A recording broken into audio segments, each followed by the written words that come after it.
हमें यह जानना जरूरी है कि हमारा कान आखिर काम कैसे करता है और इसके काम क्या क्या है। हालांकि हमारे कान का सुनने के अलावा भी बहुत कुछ काम है जिसके बारे में हम जानेंगे।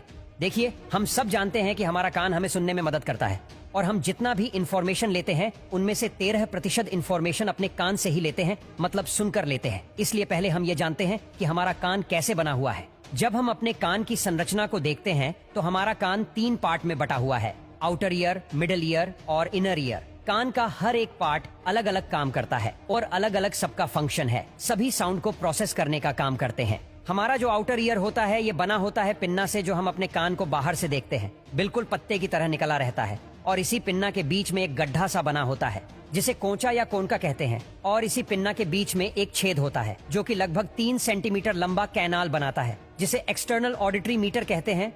देखिए, पिन्ना का काम क्या होता है। ये पिन्ना मूव नहीं कर सकता जैसे बाकी एनिमल्स अपने कान को हिला सकते हैं। मनुष्यों में ये स्थिर रहता है और इसका काम ये होता है कि ये हमारे सराउंडिंग में जो भी आवाज आती है, आवाज का मतलब जो भी एयर प्रेशर में वेरिएशन होता है उसे वातावरण से कैप्चर करके ये साउंड वेव को एक्सटर्नल ऑडिटरी मीटर्स में ट्रांसमिट कर देता है। उसके बाद जैसे ये साउंड की एनर्जी बिल्कुल फोकसिंग के साथ एक्सटर्नल ऑडिटरी मीटर्स में प्रवेश करती है, यह हमारे ऑडिटरी कैनाल के एंड पर मौजूद ईयर ड्रम, जिसे टिम्पैनिक मेम्ब्रेन भी कहते हैं, वहां पर जाकर टकराती है। जब sound wave external auditory meatus में आती है तो यह कैनाल साउंड को थोड़ा एम्पलीफायर कर देता है। इस ईयर ड्रम के दूसरी ओर हमारे कान का मिडिल ईयर स्टार्ट हो जाता है, जो 3 छोटी छोटी हड्डियों से मिलकर बना हुआ होता है और इसमें एक ट्यूब होता है जो नीचे की ओर जाता है। ये 3 छोटी छोटी हड्डियां हैं। ये हमारे शरीर में पाए जाने वाली सबसे छोटी हड्डियां होती है। जब ईयर ड्रम बाहर से आने वाले साउंड वेव की वजह से वाइब्रेट करने लगता है तो इसी ईयर ड्रम से कान की ये तीनों छोटी छोटी हड्डियां जुड़ी रहती है। देखिए, हमारे कान के मिडिल ईयर से एक और ट्यूब नीचे की ओर निकलती है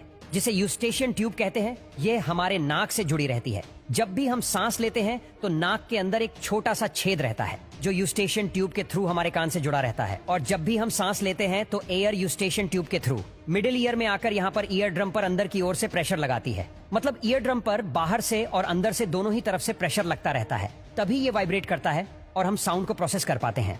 मिडिल ईयर में पाए जाने वाला स्टेपीज हड्डी हमारे इनर ईयर से आकर जुड़ा रहता है। हमारा इनर ईयर भी 2 भाग में बंटा रहता है। एक होता है कोक्लिया, जो इसके पीछे इससे जुड़ा हुआ होता है। हमारा वेस्टिबुलर सिस्टम, जो हमारे शरीर को बैलेंस बनाए रखने में मदद करता है। हमारा यह जो कोक्लियर होता है ये बिल्कुल स्नेल की तरह संरचना वाला होता है जिसमें कुछ फ्लूइड भरा रहता है।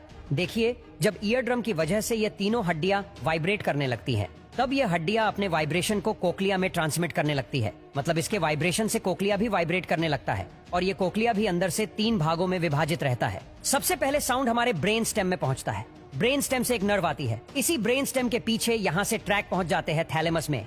और थैलेमस क्या करता है, इन सारे साउंड वेव के सिग्नल को हमारे ऑडिटरी कोर्टेक्स में भेज देता है, जो हमारे ऑडियो को प्रोसेस करके हमें चीजों को बहुत ही क्लियर सुनवाता है।